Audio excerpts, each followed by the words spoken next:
빌레몬서가 신약 성경 27권에 들어간 것, 이것은 이제 개인 서신인데요. 바울 사도가 빌레몬에게 편지한 개인 서신입니다.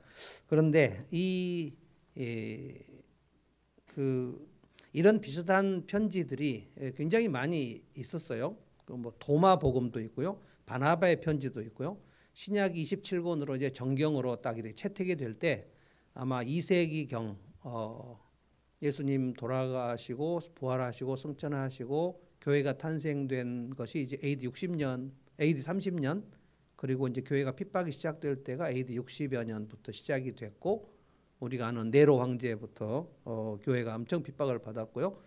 AD 90년경에 사도 요한이 요한계시록 쓸 당시에는 디오클레안 이 황제 어마어마한 핍박을 했던 시절입니다. 1세기, 2세기로 넘어갈 때는 교회가 엄청난 핍박을 했고, 그때 로마 황제로부터 1세기, 2세기, 3세기, 그리고 그 핍박이 멈춘 해가 4세기, 우리가 아는 콘스탄틴 대제가 이제 교회를 더 이상 핍박할 수 없다.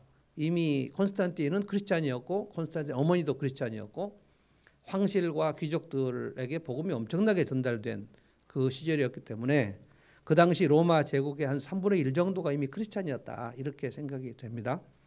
그 1세기 교회 예비 이야기에 보면 로버트 뱅크스가 바울과 같이 천막 만들었던 브리스길라와 아굴라 그 부부가 로마에서 가정교회를 하는 그 모습을 이제 VIP인 푸블리우스라는 로마 사람이 한번 참석한 참관기, 그 참관기에 보면 오늘 이 빌레몬서에 나오는 내용하고 아주 비슷한 내용이 나옵니다. 그 주인, 귀족하고 종하고, 귀족하고 노예하고 같이 이 브리스길라 아굴라의 가정교회에 참여를 해요. 그래서 이제 성찬식도 하고 같이 애찬도 하는데 1세기 때는 애찬과 성찬을 같이 했습니다. 그래서 식사를 하는 도중에 성찬을 하는 거죠. 우리 예수님이 유월절 만찬 하실 때도 식사하는 도중에 떡을 들어서 이것이 너희를 위한 내 살이다 해서 의미를 부여하시고, 이것이 너희를 위한 내 피다, 이거 포도주거든요. 식사하다가 이제 그렇게 합니다. 그런데 애찬을 하는 중에 그 로버트 뱅크스의 책에 보면 이제 나와요. 아리스토블로라는 귀족이 자기 노예를 데려와요. 노예 이름 루시아입니다. 아리스토블로가 루시아에게 자기 접시, 음식의 접시를 자기 같은 식탁에서 노예에다가 접시에 그 음식을 덜어줘요.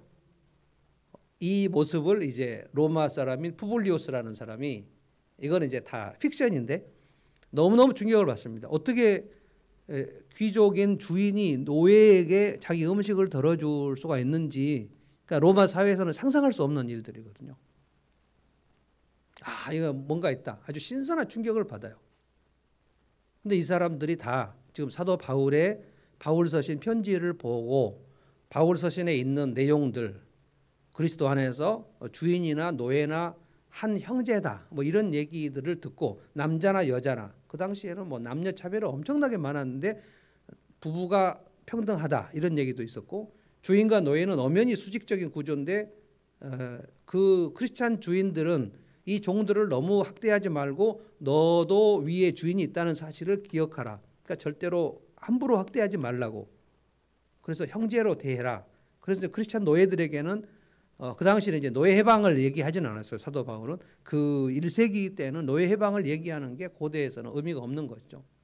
그래서 이 노예들에게 얘기하기를, 너희가 네 주인 보는 데서만 일하고 눈 가림만 해서는 안 되고, 눈 보이지 않는 데서도 주님께 하듯. 노예들이 하는 일이 다 허드렛 일이잖아요. 그 일을 아주 잡일 허드렛 일을 할 때 주님께 하듯, 그러니까 예배 드릴 때 주님께 예배 드리는 것처럼 하라. 이 말씀들을 듣고 그 말씀을 이 말씀은 너무 어렵다 생각하지 않았어요. 그들은 그냥 그렇게 했어요. 크리스찬 노예들이. 그래서 노예의 인도로 자기의 주인이 가정교회에 들어오는 얘기들이 참으로 많이 나옵니다. 오늘 이 빌레몬서는 그래서 1세기 교회 예배 이야기를 성경에서 얘기하는 거예요. 얼마나 1세기의 교회가, 여기는 이제 골로새 교회입니다. 내일부터는 우리가 골로새서를 묵상을 할 텐데, 이 골로새 교회는 이제 바울의 제자였던 에바브라가 그 개척을 해서 골로새 교회는 에바브라에게 이제 복음을 배웁니다. 그런데 내일 본문에 보면 에바브라가 얼마나 복음을 사도 바울에게 잘 배웠는지, 그 에베소에서 3년 동안 두란노 서원에서 가르칠 때 에바브라 거기서 배우고 골로새 교회에 가서 아주 완전히 생짜 초신자들에게 복음을 가르쳤는데, 골로새 1장에 보면 에바브라에게 배운 너희들이 얼마나 복음에 대해서 잘 자라났는지에 대해서 칭찬을 막 하거든요. 이 빌레몬은 골로새 교회의 가정교회 지도자입니다. 1절에 보면 1절에 한번 보십시오. 그리스도를 예수를 위하여 갇힌 자 된 바울은, 지금 바울이 로마 감옥에 갇혀 있는 상황입니다. 곧 순교 직전이에요. 바울과 형제 디모데, 우리의 사랑을 받는 자요 동역자인 빌레몬과, 여기는 이제 안 나왔지만 이게 이제 골로새 교회에 여러 가정 교회가 있는데 그 가정 교회 한 지도자예요. 빌레몬의 부인 이름은 아비아입니다. 자매 아비아. 이게 이제 부부가 하는 거예요. 우리로 말하면 목자 목녀입니다. 우리와 함께한 병사된 아키포, 이거는 이제 아들 같습니다. 아들. 그러니까 꽤 지금 빌레몬은 나이가 좀 지긋해요. 적어도 한 50 정도는 된 것 같습니다. 그리고 이제 그 다음에 보시면 내 집에 있는 교회, 이게 가정교회입니다. 그 당시에 무슨 예배당 건물을 세울 수 있는 그런 형편도 아니고, 가정이, 빌레몬의 집이 이제 교회예요. 이게 가정교회입니다. 그러니까 빌레몬은 지금 우리로 말하면 가정교회 목자 목녀이면서 자기 집을 오픈했어요. 그런데 아키포라는 아들도 지금 함께 했어요. 그리고 빌레몬의 노예였던 오네시모가 있었습니다. 근데 오네시모가 이제 빌레몬의 집에서 도망칠 때 이 빌레몬 주인의 상당한 재산을 훔쳐서 달아난 것 같아요. 그런데 이제 빌레몬의 돈을 훔쳐서 달아났기 때문에 주인에게 막대한 피해를 끼친 약한 종, 무익한 종 오네시모가 달아난 중에 바울 사도를 만나고 거기서 예수를 믿고 복음을 받아요. 그래서 오네시모가 완전히 변화가 돼요. 그 오네시모를 다시 빌레몬에게 그 돈 훔쳐간 것을 지금 주인에게 지금 오네시모를 돌려보내면서 이제 오네시모가 이 편지를 들고 지금 빌레몬에 가는 겁니다. 지금. 그래서 바울 사도가 이 오네시모를, 네가 이 사람이 전에는 무익하였지만 이제는 너에게도 유익하고 나에게도 유익하고, 이 사람은 정말 신실한 사람이고 정말 변화됐고 막 이 얘기를 쭉 하면서 이 사람을 용서해주고 환대를 해주는데, 네가 나를 대하듯이, 바울 사도인 나를 대하듯이 이 오네시모를 환대를 해줘라. 그런데 나는 네가 충분히 이렇게 할 수 있을 거라고 믿는다. 이 편지를 오네시모가 들고 빌레몬 그 주인한테 갔을 때 그 장면이 어땠을까 생각해 보면 진짜 아름다운 그 장면. 오네시모를 이 빌레몬이 그 편지를 읽고 아마 뻘쭘하게 서 있지 않겠습니까? 그 빌레몬 주인이 오네시모를 껴안아주고, 이 빌레몬의 아내 누구죠? 아비아도 오네시모를 껴안아주고, 이 아들 아키포도 껴안아주고, 그때 이제 가정교회 그 빌레몬의 집에 모이는 가정교회 우리 목장 식구들 같이 다 오지 않았겠습니까? 엄청난 일입니다. 이 소식이 아마도 골로새 도시에 퍼져나갔고, 이런 일이 한두 번만 일어난 게 아니고 이 빌레몬이 노예를 이렇게 환대해주고 용서해준 얘기들은 AD 1세기에는 그냥 계속 있어왔던 얘기예요. 이것이 이제 300년 동안 로마 그 사회에 계속 퍼져나가는 겁니다. 어떻게 이런 일이 가능하지?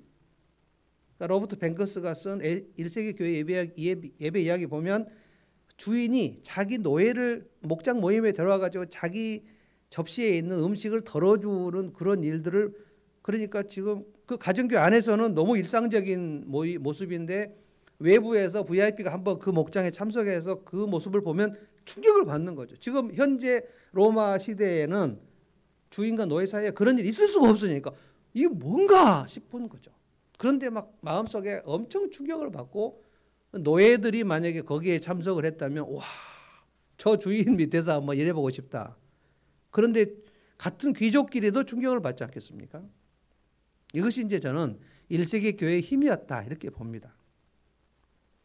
그렇게 어려운 것 같지만 사도 바울의 복음을 제대로 들은 사람들은 이것을 실천하는 일이 그다지 어렵지 않았어요. 모두 그렇게 그냥 했어요. 그냥.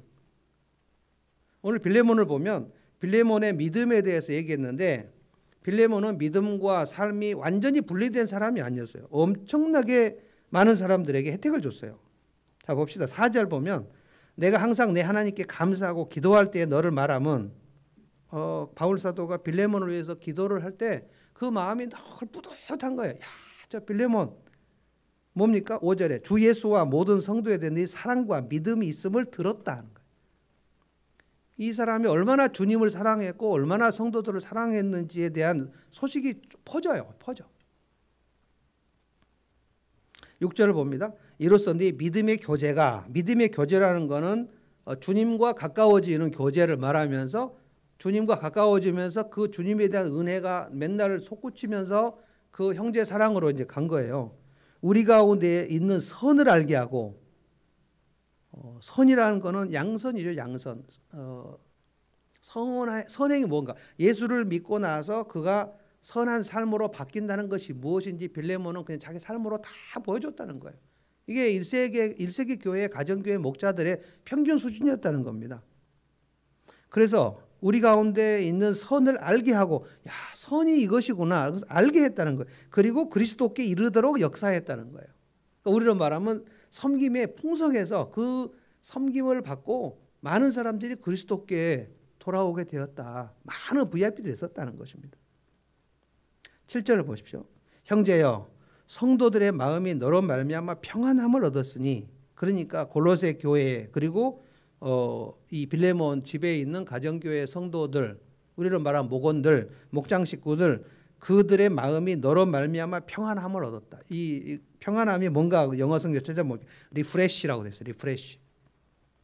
사람들이 빌레몬의 그 섬김으로 인해서 그냥 마음이 막 굉장히 프레시하게 됐다. 리프레시가 됐다는 거예요. 야, 저 빌레몬 목자를 통해서 우리가 도움을 받지 않은 사람이 없네라고 얘기했다는 거예요. 그러니까 믿음은 좋은데 뭐 삶은 엉망인 뭐 한국교회 성도들의 이런 모습은 1세기 교회는 아주 낯설어요.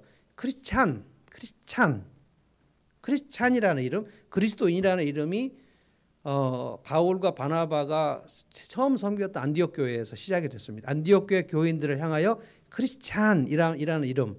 이거는 시저에게 충성을 바치는 사람들을 시저리안이라고 해요. 시저리안. 그거를 지금 뭡니까? 패러디한 별명입니다. 크리스찬 이거는 그리스도의 성품이나 그리스도의 빛이 나타나는데 그리스도께 헌신된 사람들이라는 뜻으로 크리스찬이라고 불렀어요. 그런데 뭐 안디옥 교회만 그런 게 아니었고 빌립보 교회도 그랬고 골로새 교회도 그랬고 빌레몬의 집에 있는 가정교회도 크리스찬은 다르다. 이게 거룩입니다. 크리스찬은 다르구나. 그래서 이 사람들은 예수를 믿으면 주님의 복음을 받고 이 은혜가 너무 커서 이 은혜가 전부 주변 사람이 흘러갔어요. 그래서 많은 사람들이 마음이 그냥 평안함을 얻었다는 거예요. 그 얘기를 들으면서 사도 바울은 내가 너의 사랑으로 많은 기쁨과 위로를 받았다는 거예요. 즉 감옥에서 이 얘기를 들으니까 야, 그래 빌레몬 저 형제를 통해서 정말 수많은 사람들이 위로를 받고 평안을 얻는구나. 복의 통로죠. 제가 늘 얘기해 복의 통로입니다.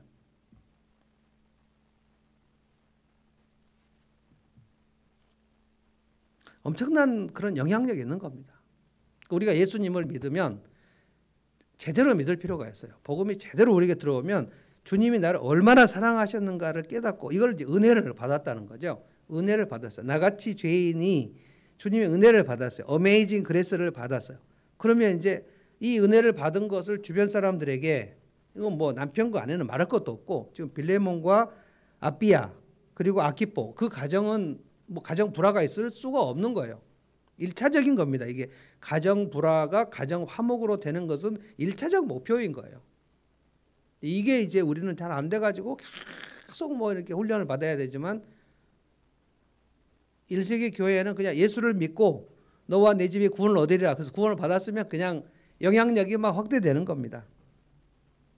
이렇게 이제 예수를 믿고 신앙과 삶이 풍성해서 영향력이 있는 이 빌레몬에게 오네시모 얘기를 꺼내는 겁니다. 그러니까 만약에 이 빌레몬이 자기의 믿음과 삶을 통해서 주변 사람들을 막 혜택을 주는 이런 일들이 활발하게 있지 않았다면 이 오네시모 얘기를 꺼낼 수도 없었을 거예요. 왜냐하면 오네시모는 그냥 형제가 아니고 노예인데 빌레몬의 재산을 훔쳐 달아난 노예란 말이에요. 그래서 이제 이거를 이 오네시모에 대한 얘기를 오네시모를 다시 보내는데 이 오네시모를 다시 용서하고 환대를 해줘라. 근데 8절에 보면 뭐라 그랬습니까? 내가 그리스도 안에서 담대하게 마땅한 일로 명할 수도 있으나 이것을 오네시모를 받아야 돼 이렇게 명할 수도 있으나 난 그렇게 하고 싶지 않고 너한테 간구를 한다. 부탁을 한다는 거예요. 부탁을 해요. 지금 나는 예수 그리스도를 위해 갇힌 자 되었는데 10절에 보면 오네시모를 어떻게 만났는가를 살짝 얘기합니다. 갇힌 중에서 그러니까 로마 감옥에 갇혀 있는데 사도행전 마지막에 보면 완전히 뭐 지하 감옥에 갇혀 있는 게 아니고 약간 그 셋방살이 같이 나와요. 그래서 그 호위병들이 지키고 있긴 하지만 왔다 갔다 하면서 복음을도 전할 수 있고 방문자를 만날 수도 있었던 약간 느슨한 그런 거였어요. 거기서 오네시모를 만났고 갇힌 중에서 낳은 아들이다 이렇게 얘기했습니다. 근데 제가 볼 때 오네시모가 예수를 믿을 때 그때 자기는 이제 주인에게 해를 많이 끼친 무익한 노예였는데 이 노예가 사도 바울의 복음을 듣고 나 같은 사람도 주님의 십자가의 대속의 피로 구원을 받을 수 있습니까? 사도님 얼마든지 받을 수 있다. 주님은 세리나 창녀나 어떤 죄인이라도 받을 수 있다. 진짜 가능합니까? 제가 구원을 받을 수 있습니까? 받을 수 있다. 주님께서 너를 따뜻하게 맞아주신다. 아마 뭐 둘째 아들이 집 나갔다가 돌아왔을 때 아버지가 그 따뜻하게 해준 거 그거 다 얘기하면서 그래서 십자가 대속에 대해서 이제 복음을 들었다는 거예요. 그래서 어떻게 됐습니까? 11절에 그가 전에는 내게 무익하였으나 좀 쓸모없는 종이었다는 거예요. 무익한 종이었는데 이제는 나와 네게 유익하다. 나에게도 유익하고 이제는 너에게도 유익한 종이 되었을 거다. 그런데 지금 내가 그를 네게 돌려보내는데 그는 내 신복이다. 신복이라는 말은 심장이라는 뜻입니다. 지금 바울 사도가 디모데나 에바브라를 볼 때 이들은 나하고 그 마음이 똑같다 이렇게 했거든요. 복음에 대해서 열정과 그 진정성이 나하고 똑같은 사람들이 디모데 에바브라다 이렇게 얘기했는데 오늘 여기에 오네시모도 얘기한 거예요. 오네시모는 아마 예수 믿은 지 얼마 안 됐을 거예요. 초신자인데 그의 믿음의 진정성이 사도 바울이 볼 때 이 친구는 내 심장과 똑같다는 거예요. 얼마나 주님을 사랑하는지. 그러니까 아마 오네시모가 바울 사도님 제가 아무래도 저 전에 주인집에 재산을 훔쳐갖고 달아나갖고 여기까지 왔는데 제가 예수를 믿고 보니 나는 그 빌레몬 우리 주인한테 가서 이걸 용서를 빌어야 될 것 같습니다. 오네시모가 그렇게 얘기했는지 바울 사도가 야 오네시모야 저기 빌레몬 주인한테 가서 이거를 이실직고를 하고 용서를 빌어야 되지 않겠냐? 두 사람 사이에 그 마음이 하나가 된 거예요. 그래서 오네시모가 이제 빌레몬의 집으로 이제 돌아가는 겁니다. 그래서 이 편지를 좀 써갖고 보내는 거예요. 얼마나 멋있는 얘기인지 몰라요. 본격적으로 이제 이 얘기를 지금 꺼내면서 바울 사도는 빌레몬이 오네시모를 분명히 따뜻하게 환대해 줄 정도의 수준이라는 사실을 알아요. 사실은 지금 12절에 보면 오네시모를 빌레몬에게 보냈다가 빌레몬이 다시 바울에게 보내줘서 바울이 좀 데리고 있고 싶은 생각이 있는 거예요. 12절 보세요. 내게 그를 돌려보내노니 그는 내 신복이라 그를 내게 머물게 있게 하여 내 복음을 위하여 갇힌 중에서 네 대신 나를 섬기게 하고자 하나. 그러니까 바울 사도는 오네시모가 필요한 거예요. 그런데 다시 빌레몬에게 보내서 빌레몬에게 용서를 받고 환대를 받고 그 형제의 사랑을 경험을 하고 빌레몬이 다시 기쁘게 바울 사도에게 보내줘서 바울 사도가 데리고 있고 싶은 거예요. 우리가 그러니까 바울 사도가 마지막 로마 감옥에서 순교할 때 그 믿음의 아들 디모데하고 그리고 오네시모하고 두 사람이 끝까지 늙은 사도를 지킬 것이 아닌가 이런 생각이 듭니다. 그 정도로 디모데 정도로 이 오네시모 노예를 믿을 만한 사람으로 얘기했다는 거예요. 그래서 예수를 믿으면 예수를 믿어서 믿음을 갖는다. 내가 믿음을 가졌어요 라는 말은 내가 이제 믿을 만한 사람이 되겠어요 라는 거하고 동일한 말입니다. 믿음은 좋은데 그 사람은 믿을 만한 사람이 아니다. 이것은 성경적으로 말도 안 되는 겁니다.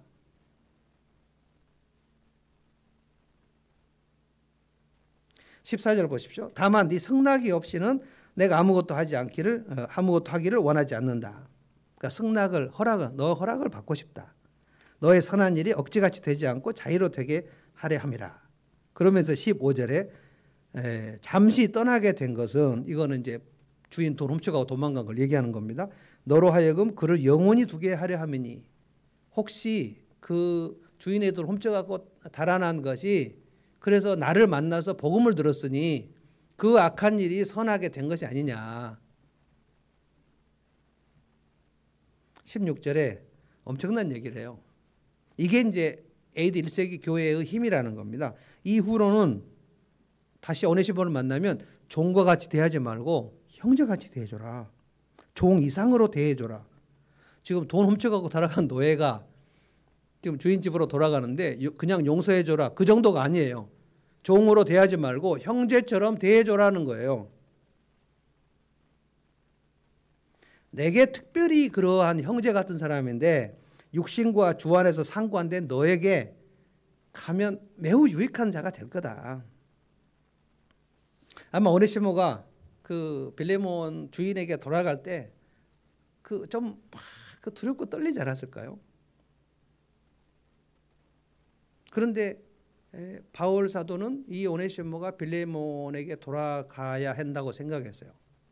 그러니까 혼자 지금 가해자잖아요. 주인 재산을 훔쳐가고 온 사람인데 바울 사도하고 둘이만 예수 믿고 평안함을 얻으면 안 되잖아요. 지금 이 빌레몬은 오네시모가 자기 재산을 훔쳐서 간 나쁜 놈인데 혼자 오네시모가 예수 믿고 평안을 얻으면 그게 밀양에서 나오는 거와 똑같은 얘기가 되는 거예요. 그래서 반드시 오네시모에 가서 죄송하다고 얘기하고 그리고 그 빚을 어떻게 할 것인가도 얘기하고 해야 된다는 것입니다. 그래서 바울 사도가 놀라운 제안을 하는데 받아줘라. 형제로 대해줘라. 그런데 더 놀라운 얘기 17절에 그러므로 네가 나를 동역자로 할진대 그를 영접하기를 내게 하듯 해달라. 그러니까 너무 무리한 요구를 하는 거 아닙니까 지금? 사도를 영접하듯이 그러니까 빌레몬에게 바울 사도는 스승 아니에요 스승. 그러니까 종처럼 대하지 말고 형제같이 대해달라 얘기를 하고 또 바울 사도 영접하듯이 오네시모를 영접해 달라고 얘기하는 거예요. 그리고 이제 18절에 무슨 얘기를 했습니까? 그가 만일 내게 불의를 하였거나 만일은 아니죠. 돈을 훔쳐간 건데 내게 빚진 것이 있으면 그것을 내 앞으로 계산하라. 내가 책임지겠다는 거예요. 그러니까 내가 그의 빚을 갚아주겠다는 거예요. 바울 사도가 여기서 그 빌레몬에게 돈을 갚을 정도 있었는지 모르겠어요. 그리고 바울 사도가 빌레몬을 다시 만날 기회가 있을지도 모르겠어요. 근데 이거는 뭐냐면은 대속입니다. 대속. 예수님께서 우리의 죄값을 대신 속해 주신 것을 생각하면서 이 오네시모가 너에게 빚진 거 그거 내가 갚아주겠다. 저는 이 일이 실제로 실현됐을 거라고 생각이 되지 않습니다. 그런데 바울이 그만큼 이 오네시모를 내가 보증한다는 거예요. 예수 믿은 거 진짜다. 파격적으로 용서를 해주라는 거예요. 내가 갚겠다. 그리고 나서 이제 살짝 압력도 좀 넣습니다. 그 다음에 17절에 나 바울이 친필로 쓰노니 내가 갚겠는데 네가 내게 빚진 것은 내가 말하지 않겠다. 이건 아마 돈 얘기를 하는 것 같지 않고 바울 사도가 빌레몬을 영적으로 양육한 것에 대해서 나도 너에게 받을 것이 있다. 그러니 지금 오네시모 완전히 용서해주고 환대해주고 형제처럼 대해주고 나를 대하듯이 해줘라. 20절 읽어봅니다. 오 형제여 나로 주 안에서 너로 말미암아 기쁨을 얻게 하고 이거는 이제 오네시모를 주면 내가 정말 기쁘겠다. 내 마음이 그리스도 안에서 평안하게 하라. 이 평안하다는 뜻은 아까 7절에 빌레몬의 그 삶으로 여러 사람들이 평안하게 되었다. 리프레시 됐다는 그 표현이 또 나옵니다. 여기에. 그러니까 내가 당신이 오네시모를 그렇게 영접을 해주는 것을 듣는다면 내 마음이 정말 리프레시가 될 것 같다. 그리고 이제 보냅니다. 보냈는데 21절을 보세요. 바울 사도는 확신을 합니다. 빌레몬이 이 정도는 넉넉히 할 수 있을 거다. 나는 네가 순종할 것을 확신함으로 내게 썼다. 그런데 네가 내가 말한 것보다 더 행할 줄을 아노라. 어느 정도로 오네시모를 따뜻하게 영접해 줄지 나는 다 기대하고 있다. 그러니까 이 말씀들 읽어볼 때 AD 1세기의 가정교회 목자들의 수준이 어느 정도였는가를 알 수 있는 거예요. 그러니까 예수를 믿은 초신자의 오네시모의 믿음의 진정성도 모든 사람들이 다 인정할 정도가 되었는데 그 초신자들을 양육하는 목자 정도 된 뭐 브리스길라와 아굴라나 그리고 빌레몬이나 또 여자 집사 베베 같은 사람이 있습니다. 이 사람들, 그러니까 바울이 생각할 때 이 사람들은 내 동역자다라고 했던 디모데나 에바브라나 뭐 그 바울의 편지를 계속 심부름하고 여러 교회 돌아다녔던 두기고 같은 사람이 있습니다. 그러니까 이런 사람들의 믿음의 수준은 적어도 다 빌레몬 정도는 됐어요. 그러니까 빌레몬의 정도라는 건 뭡니까? 자기에게 해를 끼치고 도망간 노예가 주인님 죄송합니다 돌아왔을 때 그냥 힘껏 껴안아줄 수 있는 정도는 다 됐다는 거예요.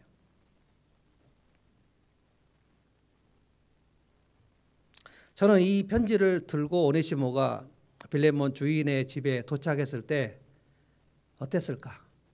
아마 큰 집이었을 것 같습니다. 그 당시에 목자들은 가정교회 지도자들은 제법 그 집이 있었고요. 그 역사적으로 보면 목장 모임을 적어도 20에서 40명까지는 한 집에서 그 카바를 했습니다.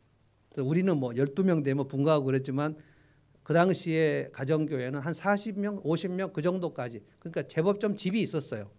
그러니까 집 없는 노예들이 이 가정교회 지도자가 된 게 아니고 조금 그래도 재산이 있었어요. 그 마가의 다락방 같은 정도가 좀 있어야 됩니다.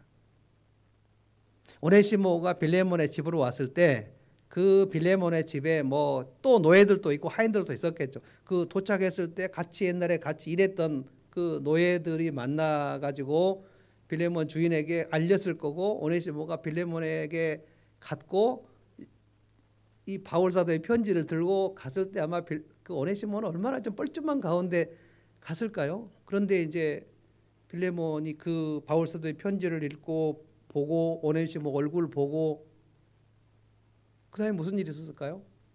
그냥 이리 오라 그래가 확 껴안아주지 않았을까요? 그리고 부인을 불러가지고 오네시모가 돌아왔다. 근데 이미 지금 남편 얼굴을 보니까 오네시모하고 한번 허그를 제대로 한 거예요. 그러면 이제 부인이 왔을 때 부인 누굽니까? 아비아가 또 오네시모를 껴안아주고 그리고 그 아들 아키포가 왔는데 이 오네시모를 또 껴안아주고 그때 아마 골로새 교회 그러니까 빌레몬에 있는 가정교회 목장 식구들 다 와가지고 이 오네시모 소문은 되게 안 좋았던 사람 아닙니까? 주인 재산 들고 튀어버렸으니까. 그런데 바울 사도에게 복음을 듣고 변화된 얘기 아마 그날 저녁에 목장 모임은 오네시모의 간증 집회가 아니었을까. 제가 주인 재산 훔쳐갖고 달아날 때 어떤 마음이었고 그리고 가서 어떤 도시에서 바울 사도를 만났는데 거기서 예수님을 믿고 복음을 듣고 그때 눈물로 회개하고 그런데 제일 먼저 생각한 사람이 우리 주인 빌레몬 아 내가 진짜 몹쓸 짓을 했구나. 그래서 바울 사도에게 제가 물어보고 이런 죄가 용서받을 수 있는가 물어봤는데 용서받을 수 있다고 그러고 주님이 너를 껴안아줬다고 얘기하고 환대를 받았다고 얘기하고 그 힘으로 용기를 얻어서 오늘 여기까지 왔는데 주인님이 나를 껴안아주고 환대를 해주니 저는 몸둘 바를 모르겠습니다. 이런 간증이 막 있지 않았겠습니까? 그러면 그 다음 날은 어떻게 됐을까요? 이 골로새에 있는 많은 사람들 신자든지 불신자든지 많은 사람 오네시모가 돌아왔는데 빌레몬이 껴안아주고 그 집 전체가 축제가 됐고 마치 삭개오 집 같이 그렇게 된 거예요. 이건 엄청난 휴먼 드라마입니다.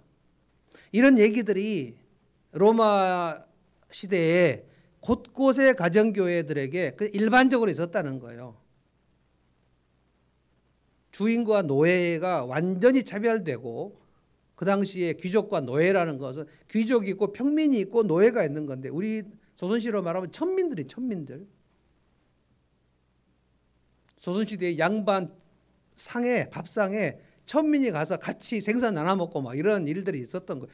있을 수가 없는 겁니다. 그런데 교회에서는 이것이 가능했다는 거예요. 그러면 없는 자들이 얼마나 엄청난 뭉클뭉클한, 야, 이게 그리스도교구나, 이게 크리스찬의 삶이구나, 엄청난 감동이 있는 거예요. 그런데 예수를 믿은 사람들은 거기 가보니까 빌레몬만 그런 게 아니고 빌레몬 부인도 그렇고 빌레몬의 아들도 그렇고, 빌레몬에게 이제 막 예수 믿은 사람들도 다 진정성 있는 고백을 하고 하나님을 경험하고 막, 그러니까 이게 계속해서 목장에 VIP가 들어오는 거죠. 이 들어온 얘기들을 로버트 뱅커스가 AD 1세기 교회 예배 이야기라고 썼는데, 그거는 그냥 하나의 소설이지만 이 빌레몬의 집에 있었던 가정교회 일들이 그냥 다 일어났던 겁니다. 바울 사도의 편지, 에베소서, 빌립보서, 골로새서, 고린도 전후서, 이 편지들을 읽은 그 가정교회 성도들은 바울의 편지를 쭉 읽어요. 그리고 이 편지를 들고 두기고가 또 다른 지역에 가서, 가정교회에 또 가서 또 읽어요. 그러면 두기고가 오는 날이 이제 모여가지고 바울 사도의 편지를 읽는 날이에요. 편지를 읽고 나서 그 두루마리는 그 가정교회에 보관하기는 어려워요. 들고 또 가야 되니까. 그러면 이제 사람들은 바울 사도가 무슨 얘기를 했는가를 기억하는 거예요. 그리고 거기 지도자들은 기억했다가 그 다음 주 목장 모임 할 때 바울 사도가 그때 두기고가 갖고 온 그 두루마리 편지에 의하면 종과 자유자나 누구나 남녀나 차별이 없고, 유대인이나 헬라인이나 차별이 없으니까 우리 인종 차별을 넘어서고 남녀 차별을 넘어서고, 그렇게 해서 우리 한 식탁에서 먹읍시다. 예수님의 예찬을 하고 성찬을 하고 막. 이게 쫙 300년 동안 핍박을 받는 가운데 굉장히 상황이 안 좋은데 그런 목장 모임 가정교회가 일어난 겁니다. 이것이 저는 복음의 힘이다. 그리고 AD 1세기 교회의 힘이다. 이거예요. 엄청난 파워가 있습니다. 이것이 300년이 지난 후에 로마의 황실도 들어가고 로마의 귀족들에게도 들어가고 노예들에게도 들어가고, 그래서 막 곳곳에 교회가 모여서 예배를 드리는데 콘스탄틴 황제가 이제 드디어 로마 개국 전체 전역에서 그리스도에 대한 핍박, 그리스도교 교회에 대한 핍박을 할 수 없다. 이게 313년의 밀라노 칙령입니다. 얼마나 좋았겠습니까? 로마 제국을 복음으로 접수해버린 거예요. 접수. 계속 핍박을 받는데, 그래서 어떤 역사가는 로마 제국의 칼이 복음의 이 도덕적인 힘을 이기지 못했다. 그것입니다. 자, 찬송하십시다.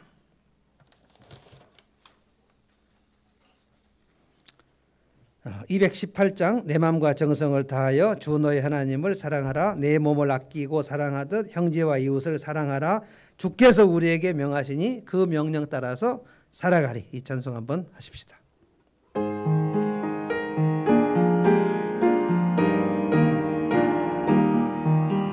내 마음과 정성을 다하여서 주 너의 하나님을 사랑하라. 내 몸을 아끼고 사랑하듯 형제와 이웃을 사랑하라. 주께서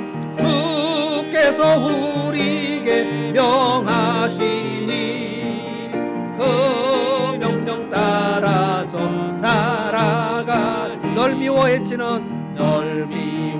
해치는 원수라도 언제나 너그럽게 사랑하라. 널 핍박하는 자 위에서도 신실한 마음으로 복을 비. 주께서 우리에게 명하시니 그 명령 따라서 살아가. 나 항상 주님을 멀리하고 못하여 이러한 죄인을 사랑하사 주께서 몸버려 죽으셨다. 속죄의 큰 사랑 받으니 내 생명 다 바쳐 충성하리.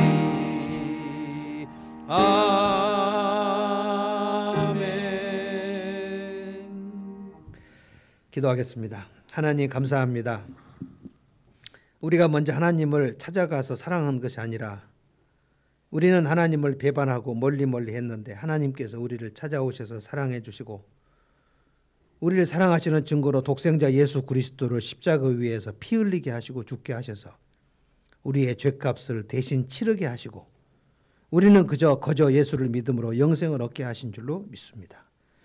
주님, 이 큰 사랑을 받은 AD 1세기 교회 성도들 빌레몬, 아비야, 아기뽀, 빌레몬의 집에 있는 가정교회 성도들, 그리고 주인의 재산 훔쳐 달아난 오네시모가 회개하고 돌아왔을 때 사도 바울의 편지를 들고 덜덜 떨면서 돌아와 용서를 구할 때 그 빌레몬 귀족이 오네시모를 껴안으면서 용서해 주면서 따뜻하게 맞아주면서 그리고 바울 사도를 영접하듯이 그렇게 대접을 해줬던 그 모습, 이 복음의 힘, 이 사랑의 힘, 형제 사랑의 힘, 이웃 사랑의 힘, 원수 사랑의 힘, 그 힘이 오늘 이 밤에 저희들에게도 전달되기를 원합니다.